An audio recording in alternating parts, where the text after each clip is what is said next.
자, 오늘부터 이제 심화 과정인데 이 심화 과정은 계시록을 하면서 중간중간에 언급은 했어요. 제가 언급은 했지만 그래도 좀 부족한 부분들을 집중적으로 그 부분을 들어서 한번 은혜를 나누는 시간을 가졌으면 좋겠다 하는 생각을 했습니다.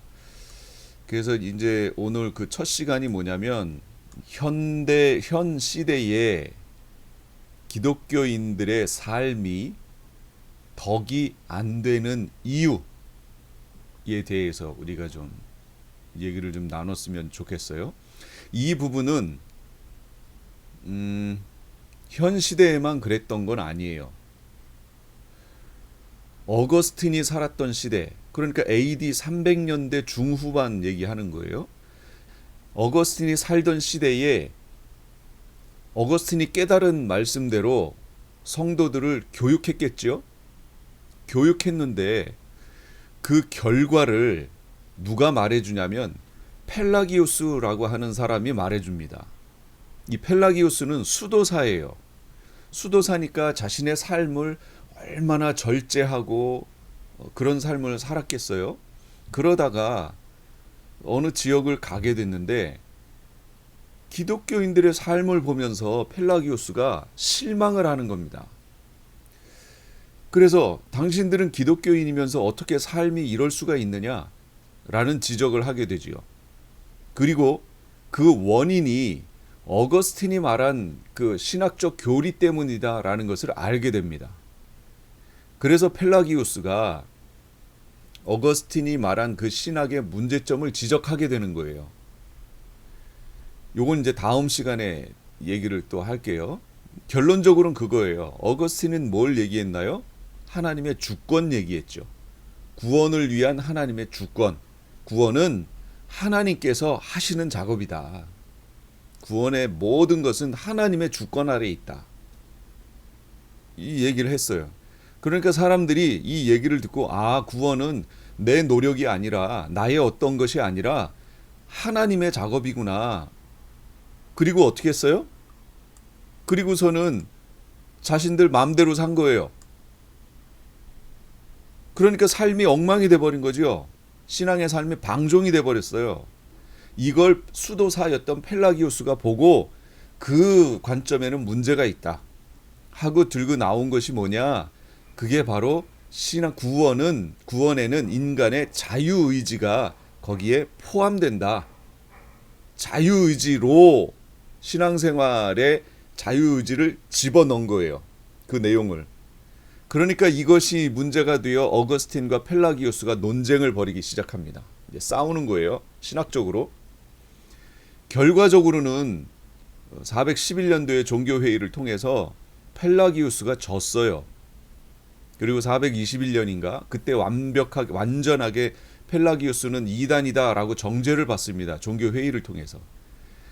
인류 역사는 승자의 역사잖아요. 승자의 내용이잖아요. 그러니까 패자의 내용은 사라집니다. 그리고 승자의 내용만이 남습니다. 지금 현재 우리는 어거스틴의 내용을 주로 보게 되는 거예요. 승자기 때문에. 그러면 펠라기우스가 얘기했던 그 부분들은 성경에 없는 부분이냐? 우리가 한번 생각해 봐야 된다는 거죠. 전혀 상관없는 얘기냐? 이게 AD 300년대 중후반에도 이런 일이 있었다는 거예요. 그러니까 펠라기우스가 등장을 했던 거예요.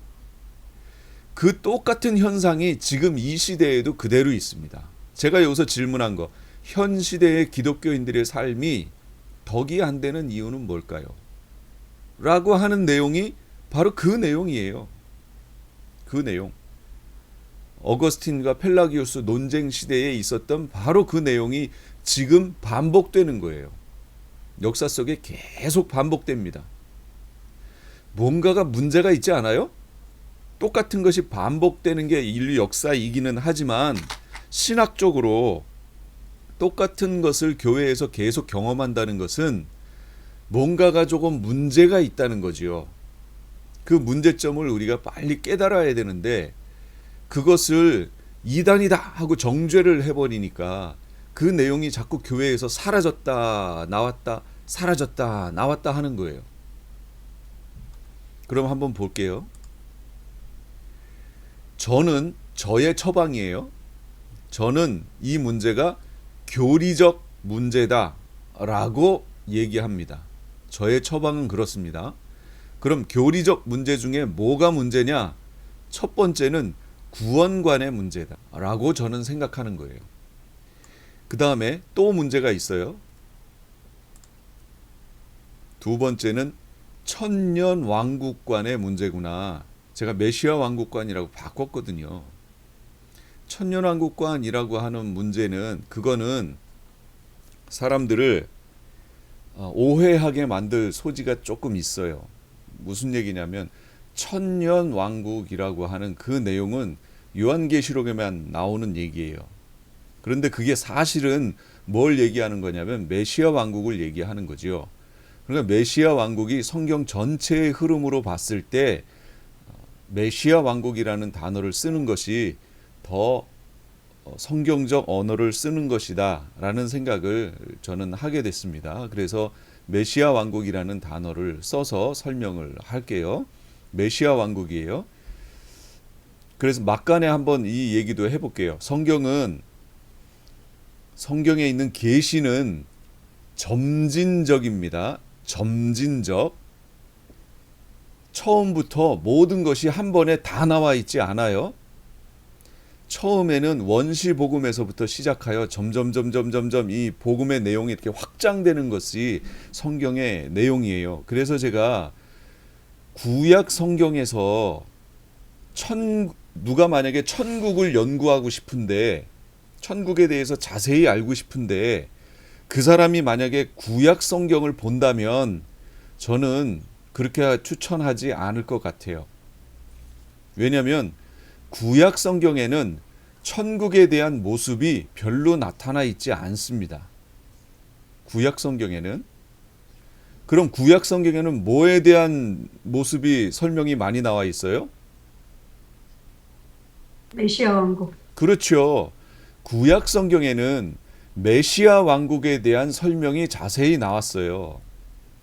그게 바로 이사야서라든지 다니엘서라든지 에스겔이라든지 이런 데에 보면 메시아 왕국에 대해서 설명이 나왔어요. 구약 성경은요.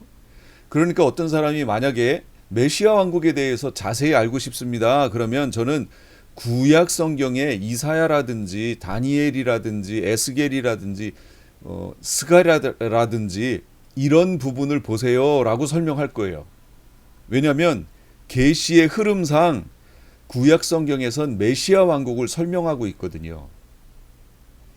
그러면 어떤 사람이 천국을 알고 싶다. 그러면 그 사람한테는 어디를 추천해야 돼요? 당연히 신약 성경이지요. 그리고 그 천국의 모습이 아주 밝게 드러나 있는 건 어디예요? 계시록 21장, 22장이에요. 근데 요한계시록에는 메시아 왕국, 천년 왕국의 모습이 한 장으로 끝나요. 끝나지만 자세하게 설명이 안 나와요. 그럼 그게 어디에 자세히 설명이 나와요? 그건 구약에 자세히 설명이 나와요. 계시의 점진적 흐름 때문에 그런 거예요. 그러니까 구약을 보시면서 구약에 있는 메시아 왕국을 연구하시고 신약으로 넘어오시면 천국을 연구하셔야 돼요. 신약 성경에서 메시아 왕국을 열심히 연구해서 찾으려고 하면 별로 안 나와요. 반대로 구약 성경에서 천국을 찾으려고 열심히 물론 나오지요. 부분적으로 조금씩은 나오지만 자세히 안 나옵니다. 그러니까 구약 성경이 설명하고 싶은 것, 신약 성경이 설명하고 싶은 것을 잘 보고 거기에 맞춰서 찾아야 된다라는 거예요. 이해하셨죠? 자, 교리적 문제라고 언급했어요. 그러니까 제가 계시록에 나와 있는 세 가지 축이 있는데 하면서 계시록에 있는 세 가지 축을 설명하면서 계시록 밑에 몇 장부터 몇 장까지는 뭐 본경이요, 삽경이요, 본경이요, 삽경이요 이렇게 쭉쭉쭉쭉 설명 나와 있는 전체적인 흐름 있지요. 그거는 건드리시지 말라고 얘기했던 이유가 바로 그거예요. 그게 전체에 대한 성경의 얘기예요. 예언계시록이. 거기에다가 이제 이미 계시되어 있는 그 부분들을 가져다가 맞춰야 되는 거예요. 가져다가 구약에 있는 어떤 걸 설명하려고 요한계시록을 막 7개로 나눠가지고 그걸 쏙 가져가 버리면 안 돼요. 그러면 계시록의 성경 전체의 흐름이 깨져 버려요. 요한계시록의 흐름을 그대로 두고 그 다음에 필요한 부분들을 다른 성경들에서 가져와서 설명해야 되는 거예요. 이해하셨나요? 이게 성경의 계시의 점진성이라는 거예요. 이걸 이해해야 이런 내용을 알게 됩니다. 자, 저는 이제 현 시대의 기독교인들의 삶이 덕이 안 되는 이유가 바로 교리적 문제다라고 설명했어요. 그리고 첫 번째는 구원관의 문제다. 두 번째는 메시아 왕국관의 문제다라고 설명을 했습니다. 그러면 이걸 한번 보세요. 그림을 제가 앞에 보여드린 이 그림을 보셔야 돼요. 바울의 관점, 야고보의 관점. 자, 바울과 야고보의 관점 차라고 제가 설명을 해놨죠. 이것은 무슨 얘기냐면 여러분 사복음서의 내용을 복음서의 내용을 읽으시고 솔직해지셔야 돼요. 복음서의 내용을 읽으시고 그 다음에 바울 서신을 읽으시면 정말로 솔직하게 여러분 만약에 반응하신다면 여러분은 혼란스러워야 됩니다. 왜 최소한 구원관에 있어서는 혼란스러워야 돼요. 자, 지금 설명하고 싶은 건 이거예요. 잘 보세요. 관점 차라는 것을 잘 이해하고 성경을 읽어야 되는데 관점 차를 모르고 성경을 읽으면 하나의 관점을 취하여 다른 것을 무시해 버리게 된다는 거예요. 그러면 성경이 무시해도 되는 건가요? 절대로 그렇지 않습니다. 성경은 무시될 수 없습니다. 그러면 보세요.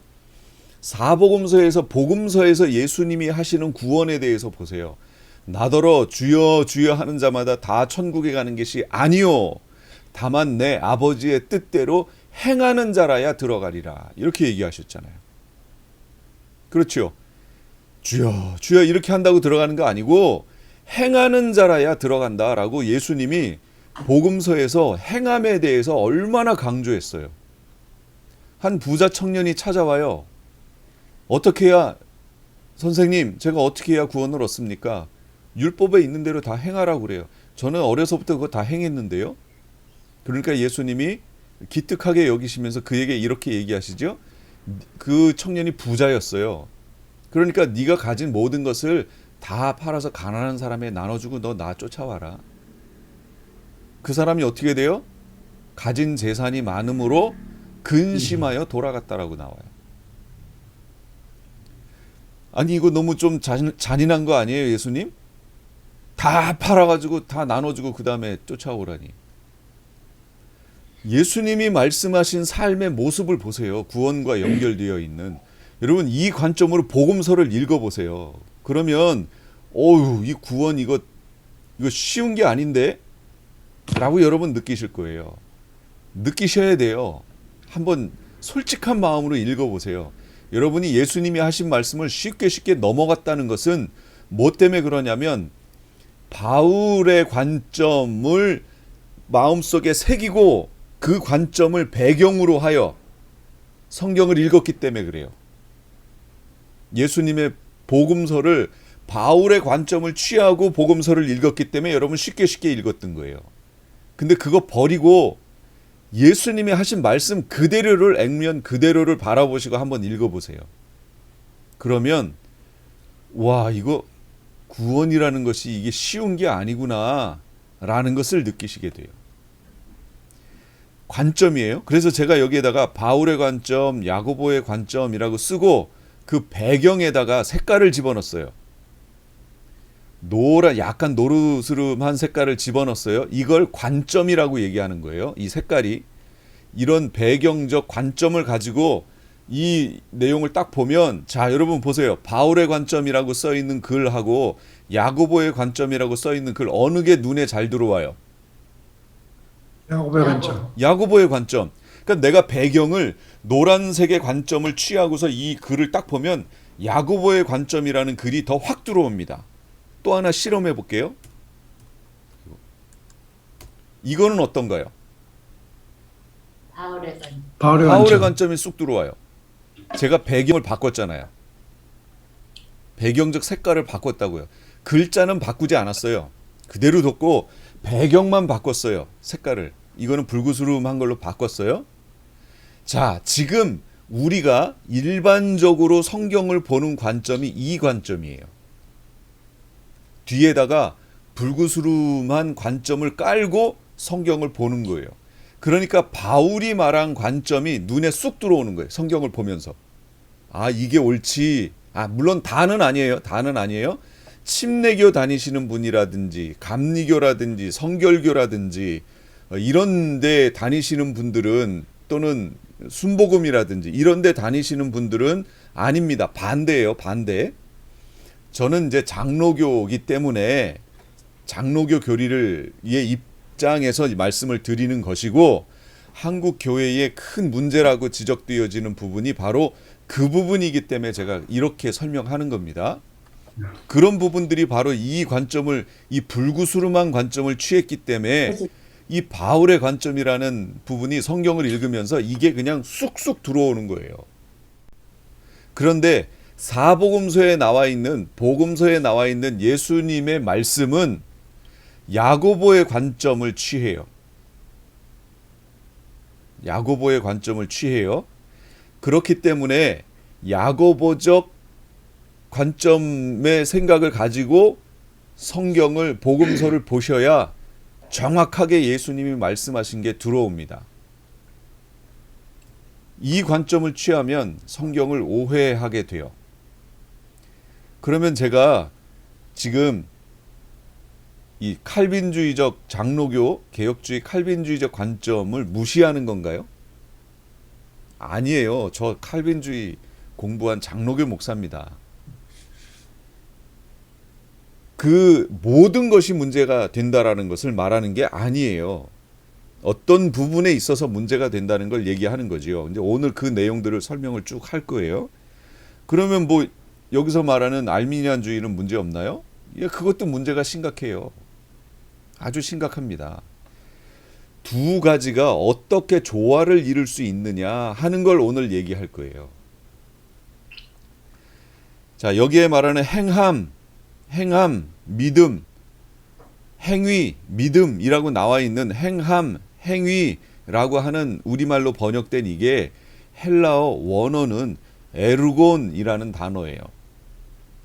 에르곤이라는 단어인데, 헬라어에는 에르곤이라고 나왔는데 바울 서신에서, 바울이 쓴 서신에서 이 에르곤이라는 단어를 우리 성경에서는 뭐라고 번역해 놨냐면 행위라고 번역해 놨어요.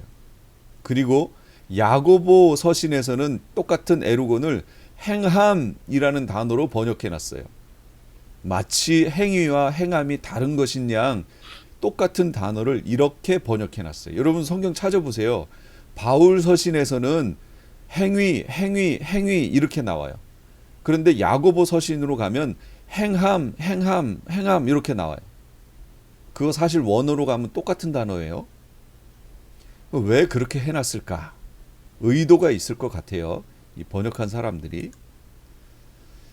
한마디로 똑같지 않다는 거죠. 뭔가가 다르다는 거예요. 이제 그걸 한번 볼게요. 바울의 관점에서의 행위라는 말을 한번 볼게요.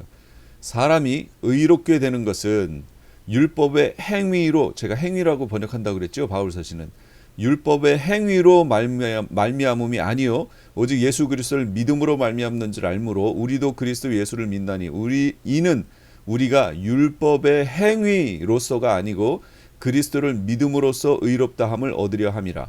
율법의 행위로서는 의롭다함을 얻을 육체가 없느니라. 여러분, 바울의 관점에서의 에르곤이라고 하는 행위라는 이 말을 들을 때 우리는 일반적으로 여기 있는 이 관점으로 읽어요. 지금까지 그렇게 배웠어요. 그리고 거기에다가 율법과 행위를 같은 선상에다가 놓고, 같은 부류로 따로 놓고, 믿음과 은혜를 따로 놓고 이렇게 두 개로 나눠서 우리가 이해를 했었단 말이죠. 여태까지 그렇게 성경을 봤습니다. 이게 우리가 봐왔던 바울의 관점, 아까 바울의 관점이라고 얘기했던 거예요. 그 배경이 붉은색으로 나와 있던 거, 그게 바로 이걸 얘기하는 거예요. 그래서 이 관점을 취하신 분들은 성경을 볼 때 이 관점으로만 봐요. 근데 예수님은 뭐라고 그랬어요? 나더러 주여 주여 하는 자마다 다 천국에 가는 것이 아니요, 다만 내 아버지의 뜻대로 행하는 자가 들어가리라 그랬잖아요. 그런데 여기서는 뭐예요? 행위로서 의롭다함을 얻는 육체는 없다, 이렇게 얘기를 한단 말이죠. 충돌을 일으켜요. 충돌을 일으켰는데도 이것이 그냥 넘어갈 수 있는 것은, 첫째는 이걸 심각하게 생각해 보지 않은 거예요. 이걸 생각할 정도로 믿음이 성숙한 게 아니에요. 그리고 말씀에 대해서 어떤 그런 감각이 없었다는 거지요. 두 번째는 아예 바울의 관점을 취하고 다른 것들은 그냥 거기에 묻어버린 거예요. 무시한 거예요. 그렇게 읽으면 사라져버려요. 저는 그렇게 읽으시면 안 된다고 지금 얘기하는 겁니다. 바울이 얘기한 게 뭔지를 정확히 알아야 돼요.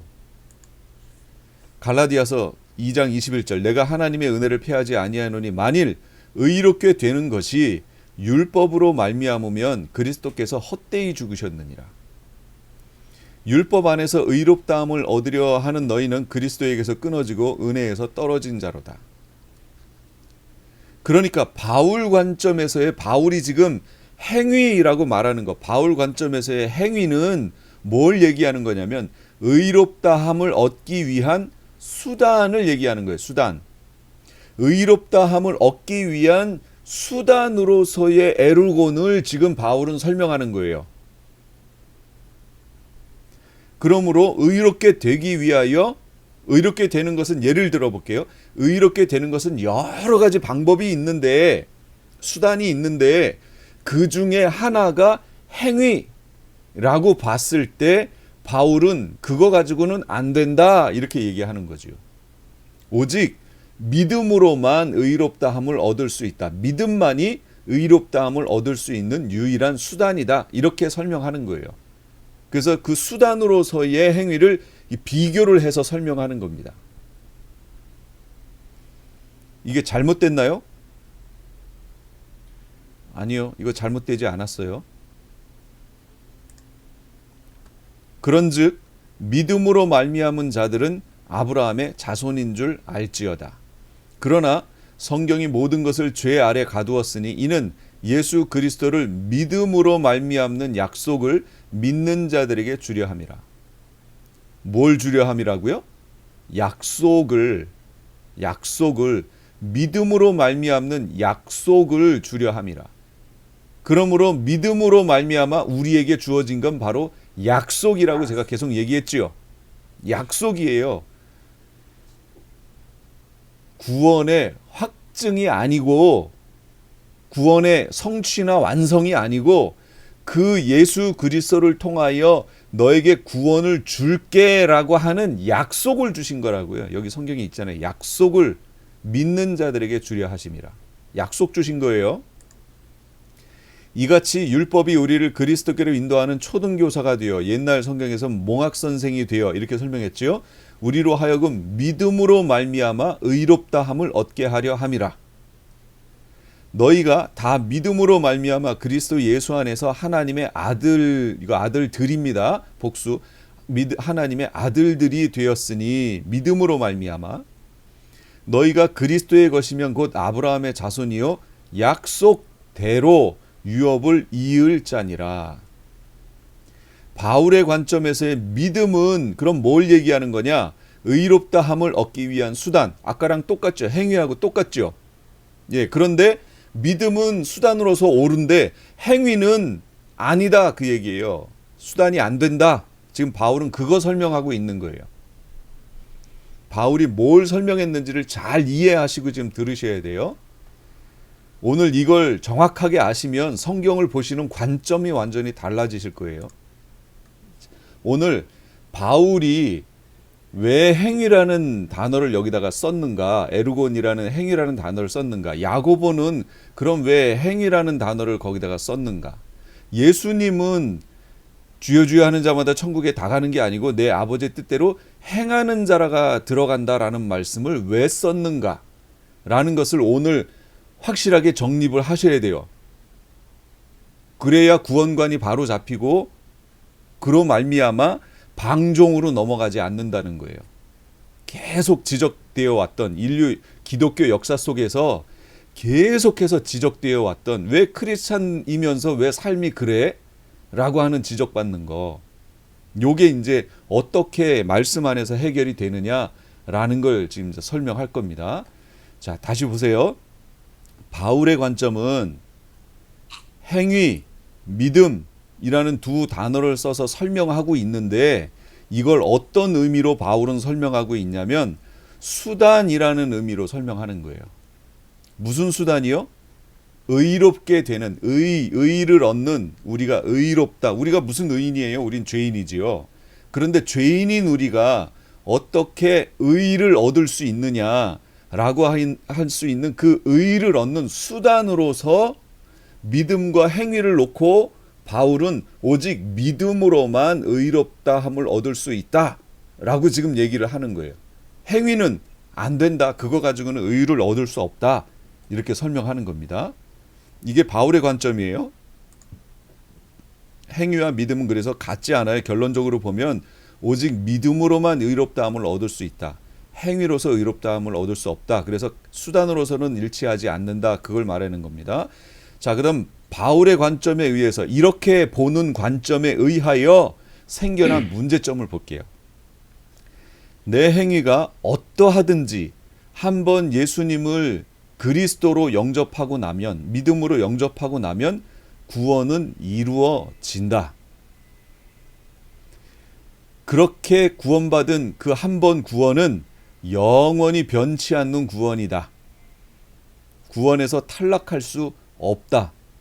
어차피 그 구원은 나에게서 난 것이 아니요 하나님의 은혜로 믿음으로 말미암아 얻은 것이기 때문에 그 구원에서 변개될 수 없다. 그래서 교회 안에서 우리 한 번 구원은 영원한 구원이라는 단어, 이 문구를 자주 쓰지요. 그런데 사실은요, 한 번 구원은 영원한 구원이라는 이 말 표현은 장로교에서 교회에서 쓰던 표현이 아니에요. 칼빈주의적 관점에서 쓰던 표현이 아니에요. 그럼 이 표현을 어디서 썼느냐? 네, 이것은 구원파에서 쓰던 이 문구예요. 구원파. 그런데 구원파가 지금 교회 안에 엄청나게 지금 아주 스며들어 가지고요. 물이 있는 창호지가 있는데 거기에 물 이렇게 떨어뜨리면 물이 쫙 퍼져 들어가는 것처럼 교회 안에 그렇게 들어왔어요.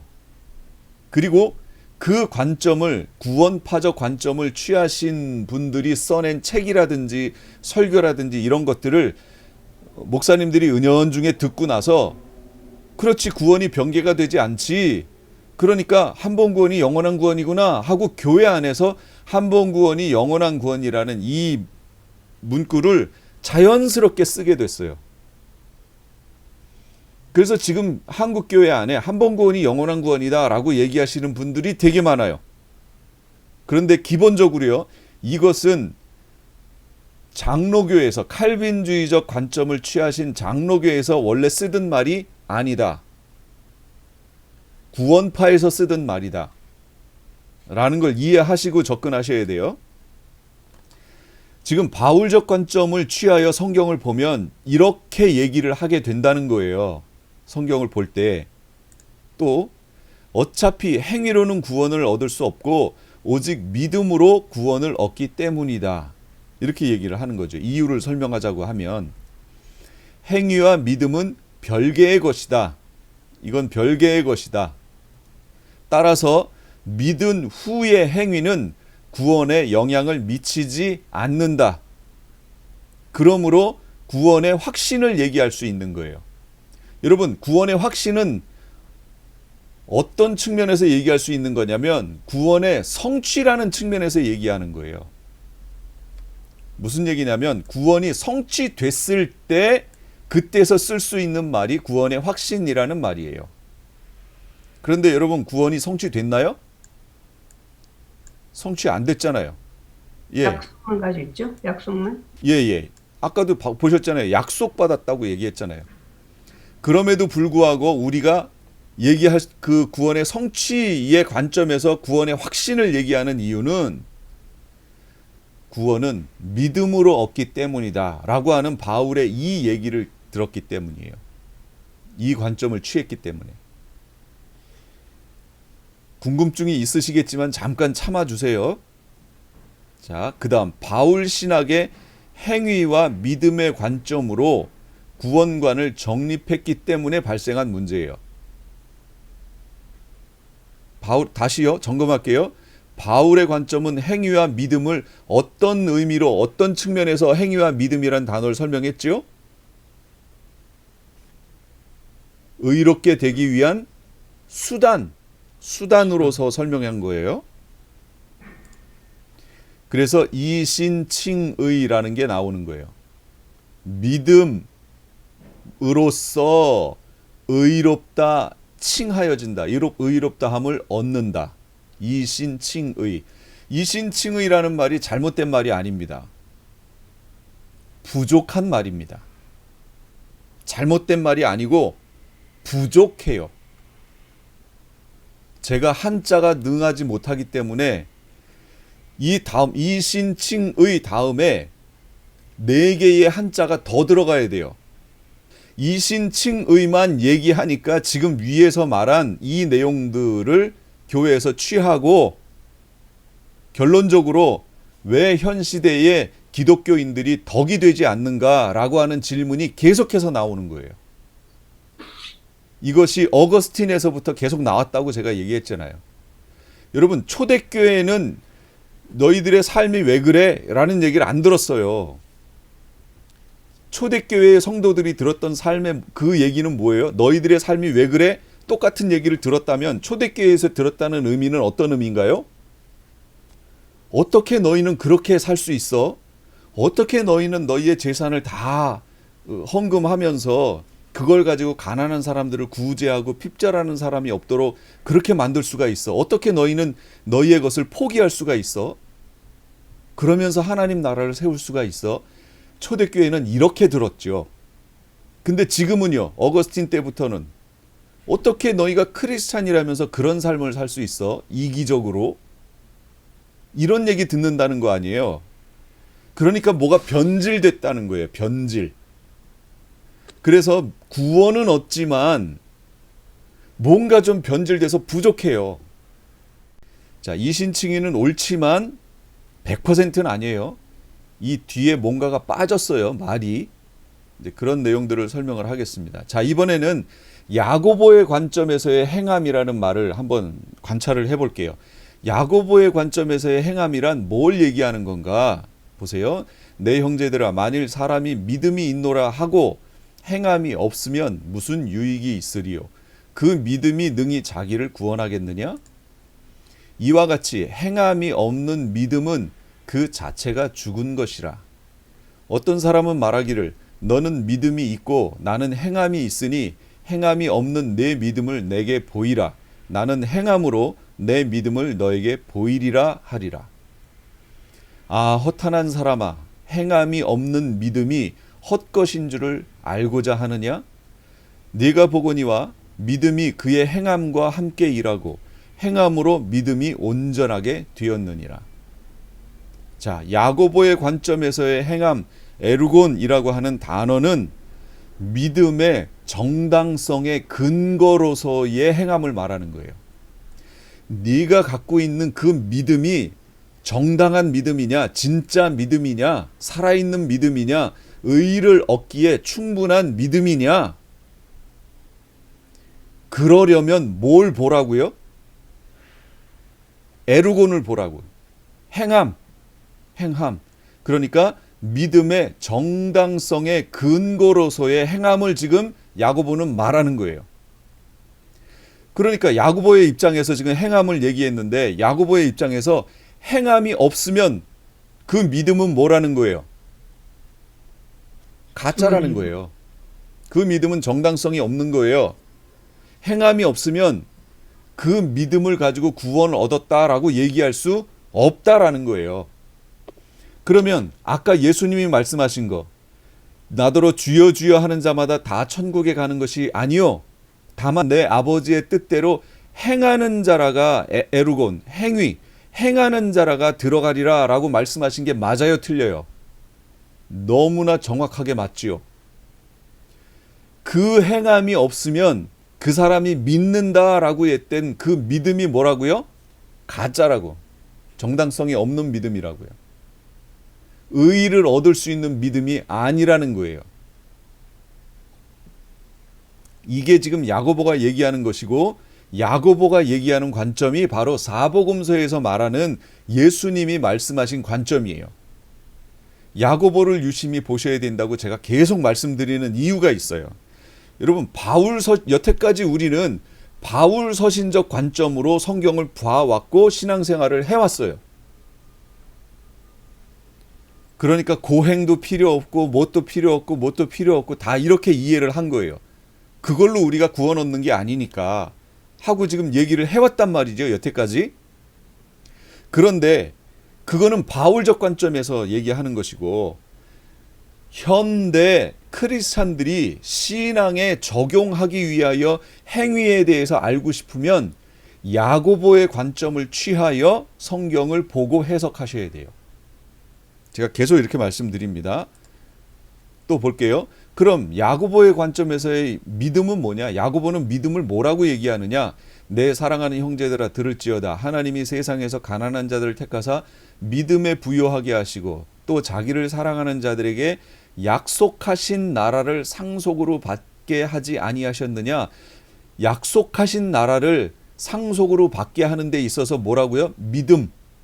믿음의 부요함. 그러니까 결국 믿음이라는 것이 하나님의 약속하신 나라를 상속받을 수 있는 유일한 근거예요. 그러니까 이 관점으로 봤을 때 야고보의 관점에서 의롭다함을 얻는 수단으로서의 믿음을 야고보도 똑같이 얘기해요.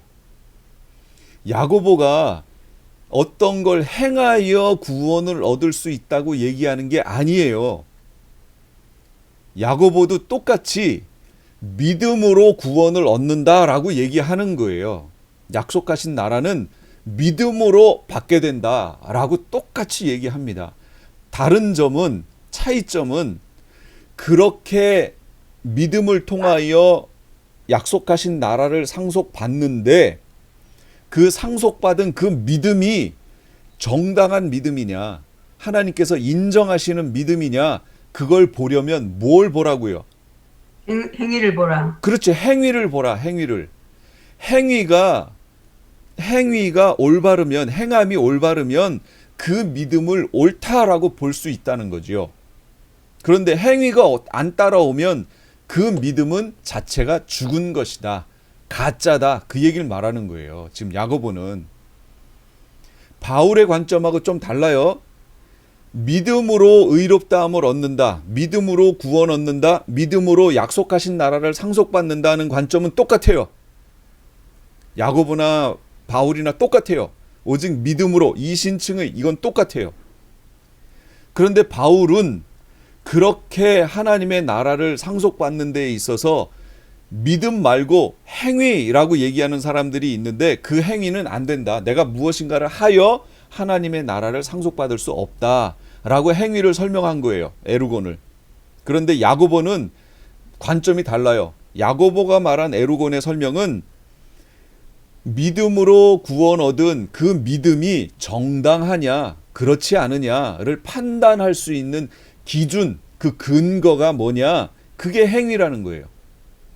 그 관점으로 행위를 지금 설명하고 있어요. 이 야고보의 관점이 바로 복음서에 있는 예수님의 관점이라는 거죠. 의미로만 보면 야고보의 관점에서 행위와 믿음은 달라요. 믿음은 의롭다함을 얻는 수단, 행위는 그 믿음의 정당성을 얘기해주는 근거. 그러니까 서로 의미가 달라요. 결론적으로 보면 상호 보완적 관계예요. 행위와 믿음은 따로 뗄 수 없어요. 뗄 수 없어요. 야고보의 관점으로 보면 그런데 이걸 바울의 관점으로 보면 완전히 상극인 것처럼 보여져요. 행위와 믿음이. 다시요. 바울의 관점으로 행위와 믿음을 보면 상극인 것처럼 보여요. 서로 합쳐질 수 없는 것처럼 보여요. 그런데 야고보의 관점으로 보면 이것은 서로 상호 보완적 관계예요. 이 믿음이 진짜냐를 보려면 행위를 보면 된다. 이렇게 따로 뗄 수 없는 관계로 보인다는 거죠. 그러면 우리는 어떤 관점을 취하여 성경을 봐야 하느냐? 야고보의 관점을 취하여 성경을 보셔야 돼요. 그런데 정작 지금 현 시대에 행위와 믿음을 우리는 어떤 관점으로 자꾸 목사님들을 통해 설명을 듣냐면 바울의 관점으로 자꾸 설명을 듣는 거예요. 그러니까 행위에 대해서 무시하게 되는 거예요. 방종하게 되는 거예요. 행위와 구원은 아무 상관이 없는 것처럼 듣게 되는 거예요. 그러다 보니 나온 결론이 뭐예요? 왜 기독교인들이 그렇게 살아? 라는 얘기를 듣게 되는 거지요. 이게 언제부터 그런 얘기를 들었다고요? 어거스틴 때부터. 어거스틴 전에는 초대교회가 안 그랬어요. 칭찬 들었어요. 그래서 환난과 핍박이 있음에도 불구하고 구원받는 사람의 수가 날로 늘어났었단 말이지요. 그런데 어거스틴 때가 되면서 성경을 보는 관점이 바울적 관점으로 이렇게 치우치니까 그때부터 어떻게 됐어요? 왜 크리스찬들이 그렇게 살아? 라는 얘기를 듣게 되는 거예요. 자, 여기까지 이해되셨나요? 네. 그러면 이런 것들을 하나님이 아실 텐데 그럼에도 불구하고 바울로 하여금 왜 그런 관점의 내용을 쓰게 하셨냐 그런 얘기죠. 서신을. 배경을 알아야 돼요. 행위와 믿음에 대한 바울적 관점이 생기게 된 이유예요. 만일 누가 가서 우리가 전하지 아니한 다른 복음, 다른 예수를 전파하거나 혹은 너희가 받지 아니한 다른 영을 받게 하거나 혹은 너희가 받지 아니한 다른 복음을 받게 할 때에는 너희가 잘 용납하는구나. 그리스도의 은혜로 너희를 부르신 이를 이같이 속히 떠나 다른 복음을 따르는 것을 내가 이상히 여기노라. 여기 뭐가 나와요 지금? 다른 복음이 나와요. 예, 다른 복음. 다른 복음은 없나니 다만 어떤 사람들이 너희를 교란하여 그리스도의 복음을 변하게 하려 함이라. 그러나 우리나 혹은 하늘로부터 온 천사라도 우리가 너희에게 전한 복음 외에 다른 복음을 전하면 저주를 받을지어다. 다른 복음. 이 다른 복음 때문에 바울이 말한 거예요. 이걸 알아야 지금 바울의 관점을 이해할 수 있는 거예요. 바울이 왜 그걸 얘기했는지요. 보세요. 우리가 전에 말하였거니와 내가 지금 다시 말하노니 만일 누구든지 너희가 받은 것 외에 다른 복음을 전하면 저주를 받을지어다. 자, 행위와 믿음에 대한 바울의 관점이 생기게 된 이유는 다른 복음 때문이에요. 다른 복음. 뭐냐? 만일 누가 가서 너희에게 전파하지 아니한 다른 예수를 전파하거나 혹은 너희가 받지 아니한 다른 영을 받게 하거나 혹은 너희가 받지 아니한 다른 복음을 받게 할 때는 너희가 잘 용납하는구나. 지금 바울이 얘기하고 전도를 하러 다니면 그 뒤에 꼭 따라다니면서 바울이 얘기했던 것을 변질시키는 자들이 있었어요. 어떤 사람들이 유대로부터 내려와서 형제들을 가르치되 너희가 모세의 법대로 할례를 받지 아니하면 능히 구원을 받지 못하리라 라고 얘기하고 다니는 이들이 있었어요. 바울이 복음 전하고 가면 그 뒤에 쫓아와 가지고요. 모세의 법대로 할례를 받지 아니하면 능히 구원을 받지 못한다 라고 얘기하는 이들이 따라다녔어요. 그게 극에 달았던 경우가 있어요. 그래서 이들과 바울의 무리가 만나서 싸운 적이 있습니다. 그게 바로 갈라디아서예요. 그래서 아까 제가 바울의 관점을 설명할 때 갈라디아서에 있는 설명을 제가 다 설명한 거예요. 바로 바울이 행함과 믿음을 자꾸 이 대조시켜서 설명을 가장 많이 한 장이 어디냐면 갈라디아서예요. 갈라디아서가 이 다른 복음을 전하는 자들과 바울이 만나서 충돌했던 장소가 바로 갈라디아서기 때문에 그래요. 갈라디아 교회이기 때문에 그래요. 그래서 이 갈라디아에서 바울의 일행과 이 다른 복음을 전했던 할례를 받아야 너희가 구원 얻는다라는 이 내용을 전했던 그들을 같이 예루살렘으로 보냅니다. 예루살렘에 가면 거기에는 사도들이 있잖아요. 그래서 그 사도들로 하여금 이걸 검증받게 하기 위해서 예루살렘으로 보내요. 그 내용이 어디 있냐면 그게 사도행전 15장 얘기예요. 그래서 오늘 끝나시고 사도행전 15장의 내용을 잘 읽어보시고 그 내용과 함께 갈라디아서를 읽어보세요. 그럼 이게 연결되어 있습니다. 그걸 모르면 바울 서신의 바울의 관점을 얘기하시면 안 돼요. 그러면 오해돼요. 그러면 지금 어떤 결론을 도출하게 되냐면 자꾸 믿음으로 구원 얻고 행함이 아니다. 내가 무엇인가를 하여 구원 얻는 게 아니다. 이걸 강조하게 되고 이걸 강조하게 되면 어떻게 되냐면 크리스찬들이 방종하게 되는 거예요. 그래서 무슨 얘기를 듣냐면 너희가 크리스찬이라면서 왜 너희의 삶이 이래? 라는 얘기를 듣게 되는 거예요. 이게 현대 교회의 문제라고요. 정작 강조되어야 하는 것은 야고보의 관점인데 그건 제쳐두고 바울의 관점을 자꾸 얘기한단 말이에요. 그걸 가지고 교회에 적용하려고 그래요. 바울의 관점이 현대 교회에서는 거의 문제가 안 돼요. 무슨 얘기인가 이제 차근차근 보세요. 오늘 이따 두 번째 시간까지 다 끝나고 나시면 확실하게 이해를 하실 거예요. 사도행전 15장 5절 바리새파 중에 어떤 믿는 사람들이 일어나 말하되 이방인에게 할례를 행하고 모세의 율법을 지키라 명하는 것이 마땅하다. 누가요?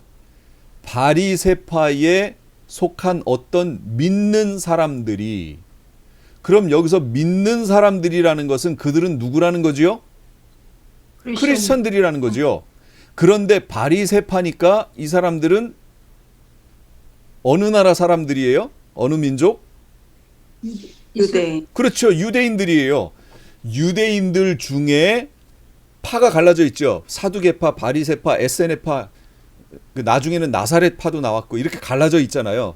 그 중에 바리새파에 속해 있었던 유대인 중에 복음을 받아들여서 믿었어요. 그래서 믿는 이가 됐어요. 유대인 크리스찬이에요. 그러니까 이 바리새파 중에 어떤 믿는 사람이란 얘기는 유대인 크리스찬 중에 어떤 이들이 일어나서 뭐라고 얘기하냐면 이방인에게 유대인이 아닌 크리스찬들에게 할례를 행하고 모세의 율법을 지키라 명하는 것이 마땅하다. 이렇게 일어난 거예요. 다른 복음의 내용이 뭔가 보세요. 그리스도의 복음을 변질시키는 거예요. 다른 예수, 다른 영을 전하는 거예요. 율법을 행함으로 구원을 얻는다고 말하는 것, 지금 그렇게 얘기하고 있잖아요. 아까 바리새파에 속한 믿는 자들이 율법을 행해서 그걸 하여 구원 얻는다라고 얘기하는 것, 이게 율법주의예요. 그러면 여러분 여기서 우리가 오해하시는 게 또 하나가 있어요. 유대인들이 율법주의인가요? 여러분 잘 생각해 보세요. 유대인들이 율법주의예요? 우리가 지금 오해되는 게 너무 많아요. 유대인들은 율법주의가 아니에요. 우리가 성경을 이렇게 보니까 유대인들은 율법주의라고 자꾸 얘기하는데요. 유대인들은 절대로 율법주의가 아닙니다. 무슨 얘기냐면 율법을 행하여 하나님 백성이 된다고 말하는 게 율법주의예요. 아까 그 바리새파에 속한 믿는 이들이 얘기했던 거, 하나님의 백성이 아니었던 사람이 율법의 내용을 행함으로 하나님의 백성이 된다고 얘기하는 거, 여러분 유대인들이 스스로를 그렇게 생각하나요? 유대인들은 절대 그렇게 생각 안 합니다. 이걸 연구한 사람이 있어요. 그래서 유대인들이 갖고 있는 신학을 뭐라고 얘기하냐면 언약적 신율주의라고 얘기하는 거예요. 또는 언약적 율법주의라고 얘기하는 겁니다. 그냥 율법주의가 아니에요. 유대인들에게 당신은 어떻게 하여 하나님 백성이 되었습니까? 라고 물으면 유대인들이 뭐라고 할 것 같아요? 저는 율법의 이런 내용, 이런 내용, 이런 내용을 지켜서 하나님의 백성이 됐습니다. 이렇게 얘기할까요? 아니요. 유대인들은 절대 그렇게 얘기 안 합니다.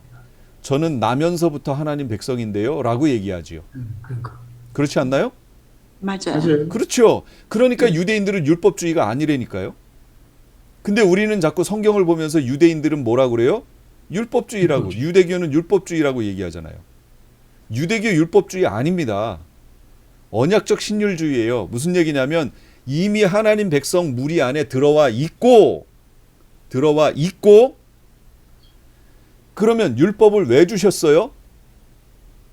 그 이미 하나님 백성 무리 안에 들어와 있는 이 상태를 유지하기 위하여 하나님 백성 무리 안에서 벗어나지 않고 그 백성의 무리 안에 머물기 위한 수단으로 주신 게 율법이에요. 그걸 행함으로 하나님 백성 안에 들어오란 얘기가 아니고 이미 하나님 백성 무리 안에 너희가 태어났는데 그 안에 머물기 위하여는 너희가 이렇게 살아야 한다, 이렇게 행위를 가져야 된다 라는 의미로 율법을 유대인들에게 주신 거예요. 이게 언약적 신율주의예요. 우리가 지금 얼마나 유대교를 오해하고 있는지를 여러분 보셔야 돼요, 지금. 그러니까 그걸 똑같이 오해한 그 내용을 기독교에 적용해가지고 지금 보고 있는 거예요. 자, 지금 제가 설명드린 걸 잘 이해하세요. 유대인들은 언약적 신율주의고 그것은 뭐냐? 이미 태어나면서부터 하나님 백성의 무리 안에 있고 율법을 왜 주셨다고요? 그 백성의 무리 안에 머물기 위한 수단으로서 율법을 주셨어요. 이게 첫 번째 의미예요. 요걸 잘 이해하셔야 됩니다. 그렇다면 율법주의는 누가 얘기했느냐 그 얘기지요. 모세의 법, 이 율법 얘기하는 거예요. 모세의 법대로 할례를 받아야 구원을 얻을 수 있다라고 주장했던 이들은 누구냐 그 얘기예요. 누구냐 대체. 율법주의에 이게. 이방인에게 할례를 행하고 모세의 법을 지키라고 명하는 것, 결론적으로 다른 복음을 전하면 저주를 받는데 다른 복음을 전했던 이들이 누구냐 그 얘기죠. 어떤 사람들이 유대로부터 내려와서 그랬죠. 유대로부터 내려왔어요. 형제들을 가르치되 너희가 모세의 법대로 할례를 받지 아니하면 능히 구원을 얻지 못한다. 이렇게 얘기했어요. 뭐지? 어떤 사람들이 유대로부터 내려왔어요.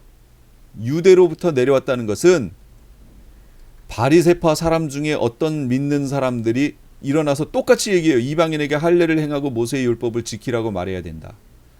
들은즉 우리 가운데 어떤 사람들이, 이것은 이제 사도행전 15장 24절에 가면 이 사도들이 얘기하는 거예요.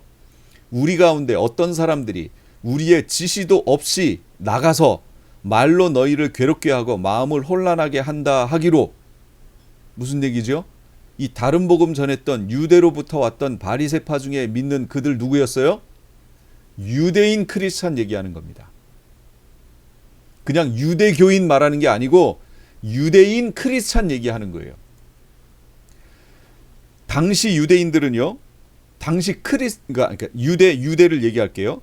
유대인들이 있었고 유대교에 속한 유대인들이 있었고, 두 번째는 유대인이면서 기독교인이 된 유대인 크리스찬들이 있었고, 그 다음에는 이방인 크리스찬들이 있었어요. 당시 유대에는, 예루살렘에 이렇게 있었어요. 그런데 이 중에서 유대교에 속했던 이들은 언약적 신율주의적 관점으로 신앙생활을 하고 유대교에 있는 이들이에요. 이들은 복음을 받지 않았어요. 유대인이면서 크리스찬이 됐던 이들이 문제예요. 이들이. 이방인 크리스찬들은 문제가 안 되죠. 이들은 복음을 듣고서 예수님을 영접했으니까 문제가 안 돼요. 문제는 유대인 크리스찬들이 문제가 되는 거예요. 이들이. 그리고 이 상황은 초대교회 당시에 과도기적 상황이에요. 이게 일반적 상황이 아니라는 거예요. 일반적 상황이 아니에요. 지금도 이 얘기를 하는 사람들은 별로 없어요. 가끔가다 있긴 있어요. 어떤 사람들이요? 제7일 안식교라든지 안식일을 지켜야 구원을 얻는다. 그게 구원의 짐승표와 상대되는 개념의 그 표가 바로 안식일 준수다라고 얘기하고, 이렇게 얘기하는 사람들이 있긴 있는데 그 사람들은 아직도 이 과도기적인 상황에 있었던 그런 신학을 하고 있는 거예요. 그러니까 이단으로 정죄되는 게 맞아요. 이런 어원적인 관점을 모르면 그 사람 그런 교리를 말할 수밖에 없는 거예요. 이 제7일 안식교 같은 경우 문제가 심각합니다. 거긴 2300주야라는 그것만 깨지면 안식교의 교리는 다 깨진다고 그랬죠. 아직도 구약 관점에서 머물러 있는 그 신학을 갖고 있는 거예요. 유대인이면서 크리스천이 된 사람들은 과거에는 이 복음이 막 전해질 당시에는 있었어요. 그러나 AD 70년이 지나고 132년 바르코크바 반란이 지나고 유대에 있었던 예루살렘에 있었던 모든 이들이 전 세계로 디아스포라 되면서 흩어지면서 유대인 크리스천들의 수는 급격하게 줄어듭니다. 그리고 이방인이 구원을 얻는 시대가 됐죠. 그래서 이방인의 때가 펼쳐졌어요. 그러니까 이방인의 때가 펼쳐져 있는 그 당시에는 지금 바울이 말한 이 관점이 강조되면 안 되는 거예요. 강조돼서는 안 돼요. 그런데 이것을 어거스틴이 그때 취하여 이 관점이 강조가 돼버렸어요. 아까 제가 처음에 색깔 바꾸고 막 했던 거 있죠. 강조가 돼버렸어요. 그게 그래서 교회의 교리로 정립이 돼버린 거예요. 그러면 뭐가 문제인데요? 이방인들에 대한 구원관, 다시 한번 잘 보세요. 유대인 크리스찬들이 갖고 있는 시각이에요. 이스라엘은 하나님과 언약한 관계지요. 여기서 말하는 이스라엘, 여기서 엘은 하나님이란 뜻이에요. 엘로힘 엘자예요. 엘은 하나님이란 뜻이고 이스라엘은 하나님의 백성이란 뜻이에요. 그러니까 이스라엘 하면은 이건 하나님의 택하신 하나님의 백성이란 뜻입니다. 이 의미가. 그러니까 하나님과 연결되어 있어요. 그렇다면 이방인들이 이 이스라엘 안으로 하나님의 택하신 백성의 무리 안으로 들어오려면 어떻게 해야 되느냐 그 얘기죠. 유대인 크리스찬들은 어떤 시각을 갖고 있었냐면 할례를 받아야 된다. 아까처럼 율법, 요 빨간색 이거 보이시나요? 제가 율법이라고 썼는데 이 율법을 행함으로 하나님의 백성의 무리 안으로 들어온다라고 이들은 이해했던 거예요. 그래서 이것을 계속 전하고 다녔어요. 이 유대인 크리스찬들도. 그런데 꼭 바울이 지나간 후에 와가지고 바울은 오직 믿음으로 예수 그리스도를 믿음으로 이스라엘과의 약속 안으로 들어간다는 걸 전하고 다녀도 이들이 와서 율법을 행함으로 이스라엘 무리 안으로 들어온다 이렇게 전하고 다닌 거예요. 다시요. 바울의 관점을 보세요. 바울은 이거예요. 이스라엘 안으로 하나님의 택하신 백성의 무리 안으로 들어와야 돼요. 왜냐하면 약속의 무리 안으로 들어와야 되잖아요. 약속하신 나라 그건 이스라엘과만 약속하셨거든요. 하나님은 구약 전체를 보세요. 하나님이 이방하고 약속하신 적이 없어요. 이스라엘하고만 약속하셨죠. 그러니까 약속하신 그 무리 안으로 들어가야 구원을 얻습니다. 그러면 이방인인 우리가 어떻게 약속하신 무리 안으로 들어갈 수 있느냐라고 했을 때 바울은 오직 예수 그리스도를 통하여 들어간다라고 얘기한 거예요. 예수 그리스도를 믿음으로 예수 그리스도를 통하여 오직 약속하신 그 무리 안으로 들어가게 되어 있다. 이게 성경에서 말씀하는 원리다라는 거죠. 그런데 유대인 크리스찬들은 그게 아니고 율법을 행함으로 율법에 있는 내용을 지켜서 그 가장 큰 예가 바로 할례를 행함으로 이 안으로 들어간다 이렇게 얘기하는 거예요. 안식일을 지키고 정결예법을 지키고 성경에서 율법에서 말한 그 법 조항들을 규례들을 지켜내서 이스라엘 백성 안으로 들어간다. 이렇게 이해하고 있었던 거예요. 자, 이제 하나하나 시각이 나오지요? 너희와 함께 거류하는 타국인이 여호와의 유월절을 지키고자 하거든 그 모든 남자는 할례를 받은 후에야 가까이 하여 지킬지니 곧 그는 본토인과 같이 될 것이나 할례 받지 못한 자는 먹지 못할 것이니라. 너희 중에 거류하는 타국인이 여호와의 유월절을 지키고자 하거든 할례를 받아야 된다. 그러면 본토인과 같이 된다. 본토인은 유대인이죠. 유대인과 같이 된다. 그래서 할례를 받아야 본토인과 같이 된다. 이게 출애굽기예요. 그러니까 여러분, 유대인 크리스찬들이 할례를 받아야 약속하신 무리 안으로 들어온다고 얘기했던 것도 사실은 무리가 아니었다는 거죠. 그들 입장에서는 그렇게 얘기할 수밖에 없었다는 거예요. 그러나 바울이 얘기하는 걸 들어보세요. 이제 그의 거룩한 선지자들과 사도들과 선지자들에게 성령으로 나타내신 것 같이, 뭘 나타내셨어요? 예수 그리스도, 복음 나타내신 거예요. 그것 같이 다른 세대에서는, 다른 세대라는 것은 구약을 말하는 거예요. 지금 바울이 쓰고 있는 시대 말고 다른 세대니까 그건 구약을 말하는 거예요. 구약 세대에서는 사람의 아들들에게 이 복음을 알리지 않았다는 거예요. 무슨 복음? 사도들과 선지자들에게 성령으로 나타내신 그것을 저 구약에서는 안 보여주셨다는 거지요. 그럼 그 내용이 뭐예요? 3장 6절. 이는 그 복음은 이방인들이 복음으로 말미암아 그리스도 예수 안에서 함께 상속자가 되고 함께 지체가 되고 함께 약속에 참여하는 자가 되는 것. 무엇으로 말미암아요? 복음으로 말미암아. 복음으로 말미암아 함께 상속자가 되고 함께 지체가 되고 함께 약속에 참여하는 것. 지금 바울이 말하는 십자가로 함께 하나가 되는 것. 이것은 다른 세대, 구약 시대에는 사람의 아들들에게 알려주시지 않았었다는 거예요. 우선 여기서 중요한 건 사람의 아들들에게, 인류에게 라는 말이에요.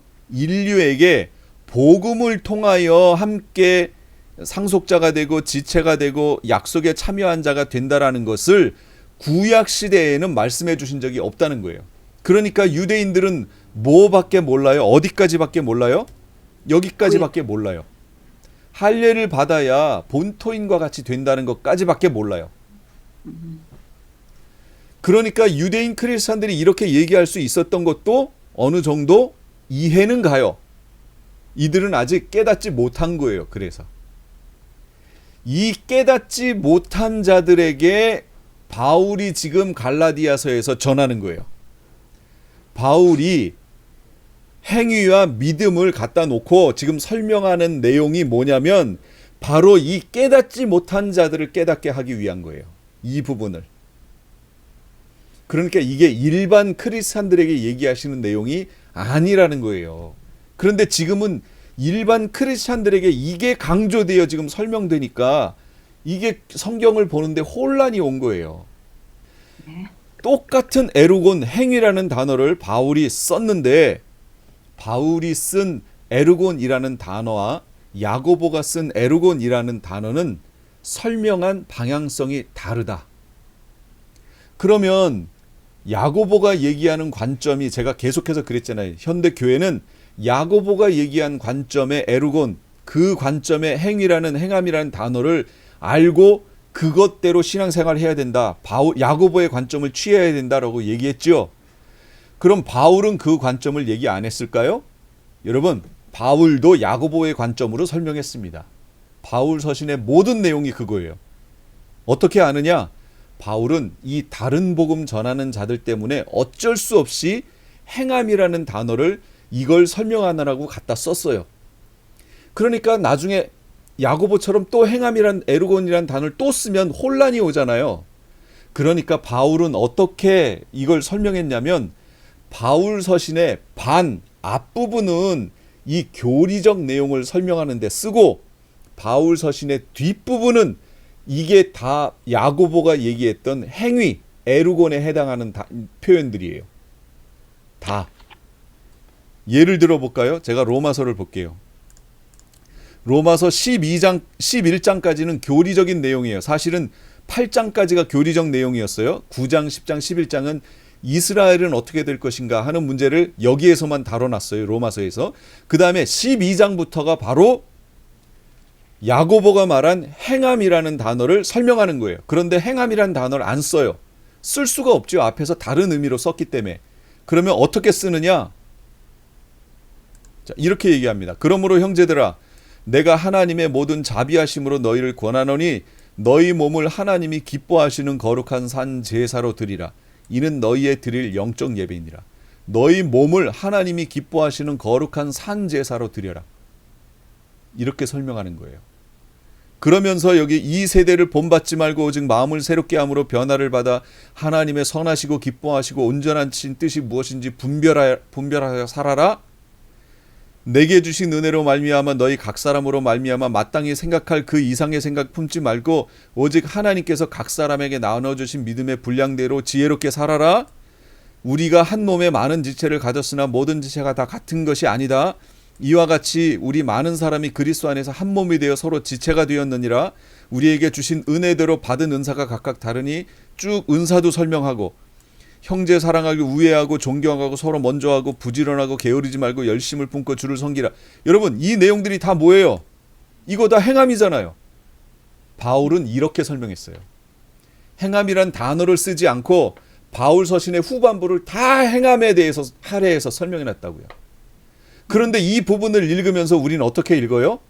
어차피 구원은 믿음으로 말미암음이니까 이거는 내 삶 속에 어차피 우린 연약해, 우린 부족해 하고 넘어가지 않나요? 그리고 내 부족함을 그냥 정당화하고 넘어가잖아요. 행함과 구원은 전혀 상관없는 것처럼 인식하고 그냥 넘어가잖아요. 여러분, 그렇지 않다니까요. 바울도 그렇고 야고보도 그렇고 예수님도 그렇고요. 행함과 믿음이 절대로 떼질 수 없는 거라고 성경은 설명해요.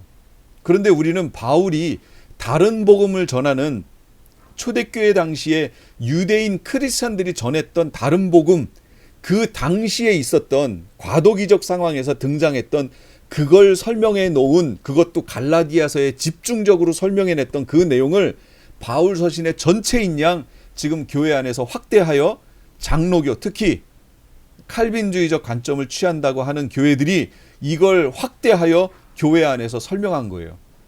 그래서 결과적으로 교회 안에서 행함이 마치 가치 없는 것인 양 이렇게 만들어 버렸다는 거죠. 그래서 결국 교회 다닌다면서 왜 삶이 그래? 라는 얘기를 현대 교회에서 듣게 만들었다는 거예요. 그런 결론을 도출하게 만들었다는 거예요. 여러분, 이거는 구원관이 잘못된 거예요. 빨리 관점을 우리 바꿔야 돼요. 행함에 대한 관점은 야고보의 관점으로 들어가셔야 돼요. 제가 계속 얘기했잖아요. 야고보. 행함이 뭐예요? 그 믿음의 정당성을 주장하는 근거로서의 행함. 그러므로 행함이 없으면 그 믿음은 가짜다. 삶이 엉망인데 그 사람이 나는 예수 믿어서 구원 얻었어. 어림도 없는 얘기입니다. 이걸 예수님이 뭐라고 하셨다고요? 나더러 주여 주여 하는 자마다 다 천국에 갈 것이 아니요 다만 하늘에 계신 내 아버지의 뜻대로 행하는 자라가 들어간다. 예, 정확히 맞습니다. 성경의 어느 관점도요 어긋나지 않고 정확하게 일치합니다. 우리가 이 관점으로 성경을 봐야 돼요. 그래야 구원관이 제대로 바로 섭니다. 이 다음 시간에는 그러면 유대인들이 이렇게 생각하게 된, 지금까지도 생각하고 있는 그 세 가지 요소가 있어요. 이걸 통해서 다시 한번 제가 지금 설명한 것들을 확인을 좀 해볼게요. 이게 어떻게 복음이 계시가 확장됐는지 그 내용을 한번 보도록 하겠습니다. 잠시 5분 동안 쉬고 만나겠습니다.